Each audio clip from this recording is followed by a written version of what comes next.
Welcome folks, this is Wayne here at the Outdoor and Gear Review channel.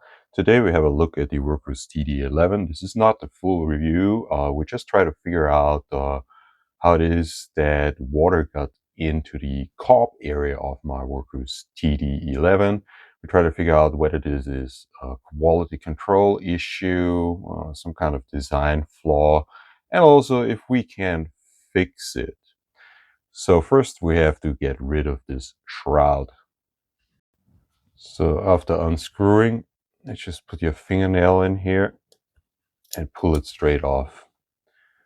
This was at least possible on my unit. Okay, so here, this is interesting. This is interesting. It was not as clearly visible last time I opened that up. We can already see here it is, this darker area is the glue seam. Now in this area I have manipulated. I have probably broken the glue seal here. But in this area I didn't manipulate anything. And you see there's possibly some glue missing. Let's see if we see anything more on the ultraviolet. If anything comes out here. Yeah, you can see those openings here. And we can see the area here where I did something with the glue seal. I mean, the water came in like within a minute. So it was not a little bit of a leak, it was a major leak. Good. Let's open this.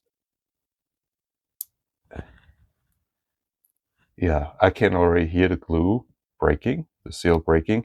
What I want to know is if it gets softer through heat. It probably gets softer through heat, but if it gets too soft through heat, let's turn this to maximum 350 lumens.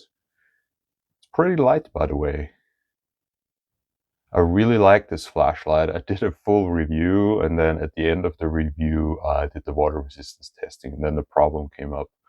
So since then I didn't publish the review, but I probably will. Yeah, there's a little bit of a, yeah, of course it produces a little bit of heat, but these cob LEDs are very efficient. They don't create a whole lot of heat. Now, since the glue seal is broken in this area, could it have been that the turbo mode from the main LEDs maybe caused the glue seal to, well, to soften? Or was it just simply the case that the glue seal was not properly applied? Well, maybe we can figure that out. Anyways, I can feel a little bit of heat now. Let's open that up. See if we need an additional tool or not. Yeah, it comes off just like that. That is really a fingernail job, and I have very short fingernails. Can you hear it? Comes off, no problem. Okay. Snapped off. Good. So, okay, we have the panel. I call this a cob LED panel, but these are actually not cobs. Those SMD, surface mounted devices. So this is a small SMD panel, but behind the frosted lens it looked like a cob. And yeah, I can 100% verify that we have two areas and a third area possibly where there's a problem with the glue seal. Let's see if we can bring that on camera in a proper manner. So, okay, sorry, let me point it out. Oh, here, this area does not look good. This area is probably where I manipulated, but doesn't look too great either. This area we have what looks like a water damage, and further down as well. Let's see if we just can get that a little bit better. Let's see if we, okay, now we have UV light on it. I get no extra information from the UV light here. I mean, there are some glues that do the ultraviolet reflection. Let's just point an additional light source here. Good. So this is where I came in hot with my fingernail. You definitely can see the glue missing here, right? Glue.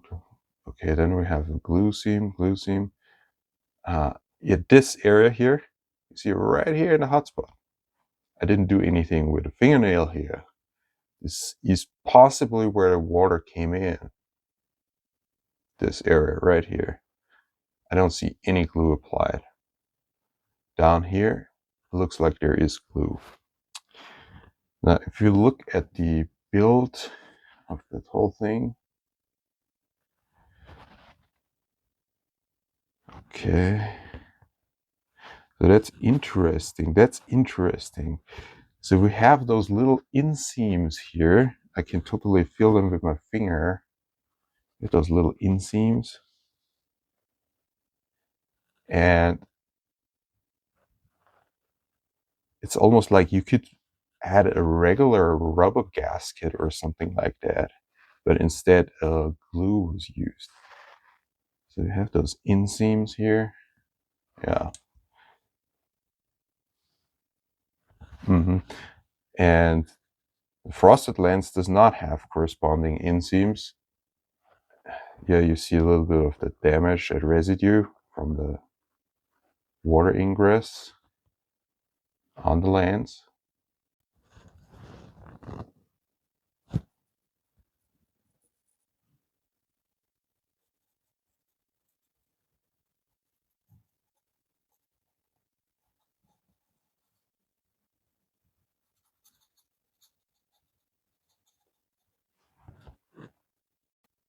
Yeah, slowly the glue comes out.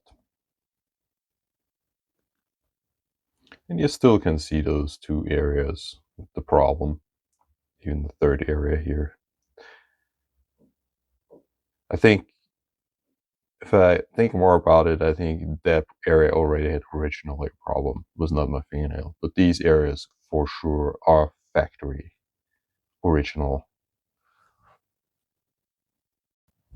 So that's the best that I have, some generic elastic glue.